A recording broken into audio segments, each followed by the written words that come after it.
Good morning, students. Today we discuss about internet and web technology. Our topic is IP address, TCP/IP and ISP.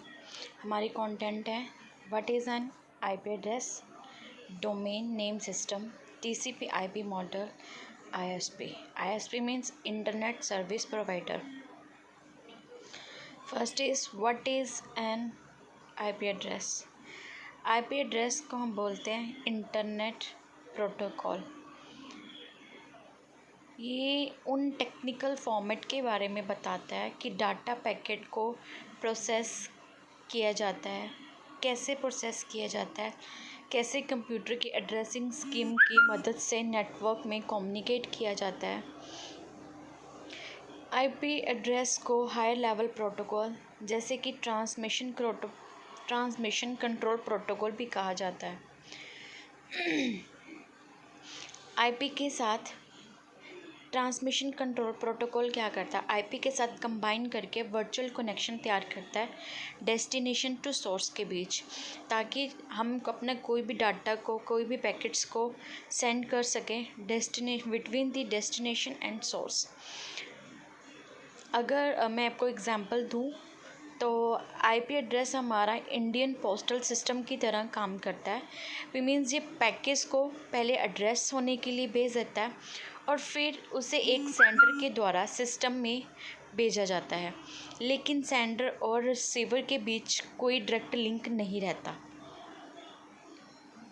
Okay, हमारे पास दो तरह के version है IP address के, IPv4 and IPv6। IPv4 means ये internet protocol version 4 है। इसका इस्तेमाल होता था डिवाइस को आइडेंटिफाई करने के लिए नेटवर्क में एड्रेसिंग सिस्टम के द्वारा। इंटरनेट प्रोटोकॉल को कुछ इस तरह से डिज़ाइन किया गया है कि इससे इंटरकनेक्टेड सिस्टम और packet switch computer communication network में इस्तेमाल किया जा सके।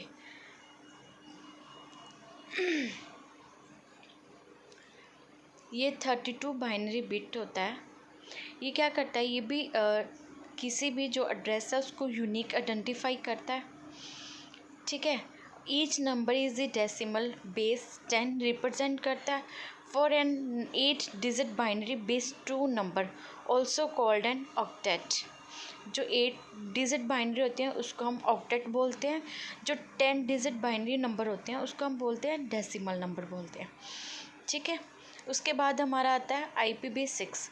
IPv6 128 बाइनरी बिट्स हैं। ये भी क्या करते हैं, सिंगल जो भी यूनिक एड्रेस को आइडेंटिफाई करते हैं।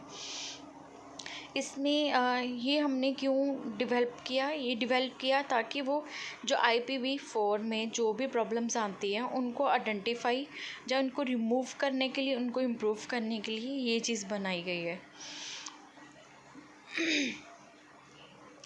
इंटरनेट प्रोटोकॉल इसे रिव्यू करने के लिए IETF स्टैंडर्ड कम्युनिकेट का इस्तेमाल किया जाता है, ताकि ये पूरी तरीके से IPv4 को रिप्लेस कर सके।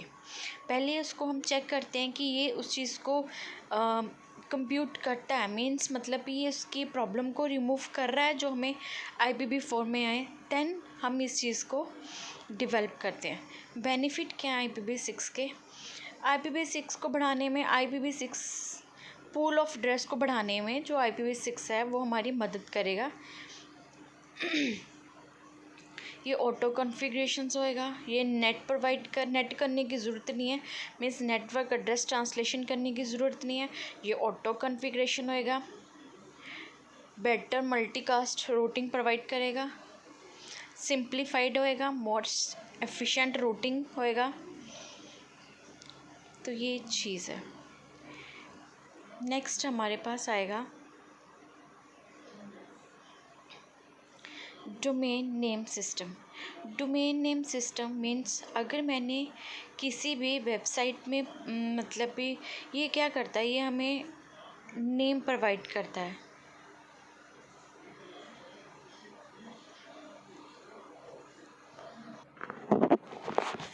Domain name means domain name एक ऐसी चीज़ है जिसे हम किसी भी वेबसाइट को इंटरनेट में आइडेंटिफाई कर सकते हैं। मीन्स किसी भी वेबसाइट की बात करें तो सभी बैकग्राउंड में किसी ना किसी आईपी एड्रेस से जुड़े होते हैं। IP address means internet protocol address. ये एक न्यूमेरिकल एड्रेस है जो ब्राउज़र को बताता है कि हम इंटरनेट में कहाँ वो वेबसाइट मौजूद है जिसको हम सर्च कर रहे हैं। अगर हम ह्यूमन लैंग्वेज में बात करें तो ये चीज़ हमें याद रखनी चाहिए भी। उसी तरह सारे वेबसाइट का एक नाम होता है जो आप सोच सकते हैं। डोमेन नेम वह आसान नेम है जिससे कि हम याद रख सकते हैं कि किसी भी आईपी एड्रेस के मुकाबले एक ह्यूमन रीडेबल वर्जन है आईपी एड्रेस। डोमेन नेम की मदद से हम एक या एक से ज़्यादा आईपी एड्रेस को ढूंढ सकते हैं। एग्जाम्पल के तौर पे मैं लेती हूँ, जैसे डोमेन नेम है google.com, कई आईपी एड्रेस को रेफ़र करता है। डोमेन नेम का उपयोग यूआरएल्स में भी होता है किसी पर्टिकुलर वेबसाइट को ढूंढने के लिए। इसमें भी हमारा आएगा आईपी एड्रेस। आईपी एड्रेस को हमने पीछे वाले लेक्चर में जो भी है डिस्कस किया है कि आईपी एड्रेस होता क्या है।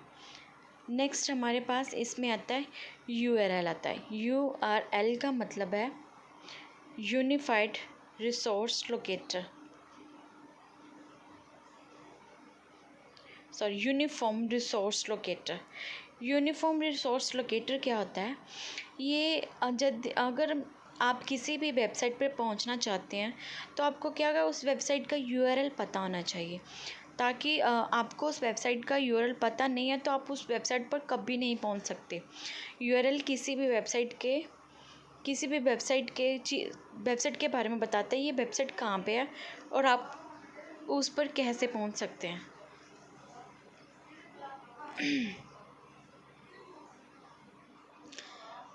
यूआरएल किसी भी वेबसाइट तक पहुंचने के लिए एक एड्रेस होता है। ये सिर्फ वेब ब्राउज़र जैसे Google Chrome, UC browser, internet explorer के द्वारा ही एक्सेस किया जाता है। ये किसी भी तरह का डॉक्यूमेंट्स हो सकता है, चाहे वो वेब पेज हो, चाहे इमेज, ऑडियो, वीडियो और कुछ भी हो सकता है जो कि वेब पे प्रेजेंट है। नेक्स्ट हमारा है domain name server architecture. Domain name server architecture है पे जैसे हमारे ये डोमेन नेम है, जैसे हो गया .com हो गया, .edu हो गया, .government हो गया, .net हो गया, एट्सेट्रा। ये एक पर्टिकुलर वर्ड को डिफाइन करते हैं। जैसे हम लगाते हैं www.google.com, education मतलब कुछ इंस्टीट्यूट का नाम लेके .edu, तो इसका ये किस चीज़ को आइडेंटिफाई करते हैं? जैसे कॉम आइडेंटिफाई करता है किसी भी कमर्शियल बिजनेस को। ये कमर्शियल बिजनेस को क्या करता है? आइडेंटिफाई करता है। ईडीयू करता है हमारी एजुकेशन को। गवर्नमेंट करते हैं जैसे यूएस गवर्नमेंट एजेंसी को। इंट करता है किसी भी इंटरनेशनल एंटिटी को। MIL करता है यूएस मिलिट्री को। नेट करता है नेटवर्किंग ऑर्गेनाइजेशन को। ORG करता है नॉन प्रॉफिट ऑर्गेनाइजेशन को। नेक्स्ट हमारा है TCP/IP मॉडल। TCP/IP का मॉडल का मतलब है ट्रांसमिशन कंट्रोल प्रोटोकॉल और internet protocol. TCP/IP protocol internet में डाटा को सुरक्षित रखने और डाटा को किसी जगह पे पहुंचाने जहाँ पे उसको पहुंचना चाहिए उसमें हमारी हेल्प करता है। ये क्या करता है? ये पूरे डाटा को छोटे छोटे पार्ट्स में, छोटे छोटे पैकेट्स में डिवाइड करता है और इंटरनेट में भेज देता है। जब आईपी एड्रेस इस डाटा को उसके डेस्टिनेशन तक पहुंचाता है, मीन्स सोर्स टू डेस्टिनेशन। ये भी डाटा पैकेज को कहाँ पे सेंड कर रहा है? सोर्स टू डेस्टिनेशन, जिससे इंटरनेट व नेटवर्क के बीच कम्युनिकेशन प्रोवाइड करता है। इन दोनों प्रोटोकॉल में बिना इंटरनेट में कम्युनिकेट संभव नहीं है। मीन्स अगर मैं डाटा को ट्रांसफ़र करना चाहती हूँ फ्रॉम सोर्स टू डेस्टिनेशन तो मेरे पास इंटरनेट एप्लीकेशंस होनी चाहिए। तो ये 4 पार्ट्स में होते हैं: applications layer, transport layer, internet layer and network interface layer. Application layer क्या होती है? ये सबसे नीचे की लेयर होती है। इस लेयर को नेटवर्क एक्सेस लेयर भी कहा जाता है। ये लेयर OSI मॉडल के फिजिकल व डाटा लिंक लेयर की तरह काम करती है। नेटवर्क लेयर ये डिस्क्राइब करती है कि डाटा को किस तरह से नेटवर्क में सेंड करना है। ये होती है हमारी नेटवर्क लेयर। हमने यहाँ से स्टार्ट किया, ये होती है हमारी नेटवर्क लेयर। उसके बाद हमारी ये internet layer. Internet layer OSI model के नेटवर्क लेयर की तरह ही होती है, इसी कारण इसे नेटवर्क लेयर भी कहा जाता है। ये लेयर एप्लीकेशन लेयर व ट्रांसपोर्ट लेयर के मध्य के बीच में होती है। इस लेयर का मुख्य कार्य नेटवर्क में कनेक्शन लेस कम्युनिकेशन उपलब्ध करना है। उसके बाद हमारी आएगी ट्रांसमिशन कंट्रोल प्रोटोकॉल, जिसको हम ट्रांसपोर्ट लेयर भी बोलते हैं। ये हमारी आएगी ट्रांसपोर्ट लेयर आएगी। ट्रांसपोर्ट लेयर क्या होती है? ये लेयर एप्लीकेशन लेयर और इंटरनेट लेयर के बीच में जो रिलेशन है वो डिफाइन करती है। इस लेयर का मुख्य कार्य डाटा को ट्रांसमिशन करना होता है। ये लेयर हम 2 तरह के प्रोटोकॉल होते हैं, एक होता है यूज़र डाटाग्राम प्रोटोकॉल और दूसरा है ट्रांसमिशन कंट्रोल प्रोटोकॉल। UDP क्या करता है? ये कनेक्शन लेस सर्विस प्रोवाइड करता है end to end delivery communication में। ये रिलायबल प्रोटोकॉल होता है। ये डिस्कवर्स होता है एरर को, बट किसी भी पर्टिकुलर एरर को ये स्पेसिफाई नहीं करता। ट्रांसमिशन कंट्रोल प्रोटोकॉल क्या करता है? ट्रांसफ़र कंट्रोल प्रोटोकॉल, जो हम ट्रांसफ़र डाटा कर रहे हैं, ये जब हम डाटा को ट्रांसफ़र कर रहे हैं तो ये ओवर कम्युनिकेट ना हो, ओवर ट्रांसफ़र ना हो, तो ये इस चीज़ को ये क्या करता है? कंट्रोल करता है। सबसे फर्स्ट लेयर हमारी एप्लीकेशन लेयर। ये TCP/IP की सबसे ऊपर की लेयर होती है। इस लेयर के द्वारा ही यूज़र अन्य सभी लेयर्स को यूज़ कर सकता है। इस लेयर के द्वारा ही यूज़र इंटरनेट या नेटवर्क से जुड़ता है, जैसे web browser, email browser etcetera.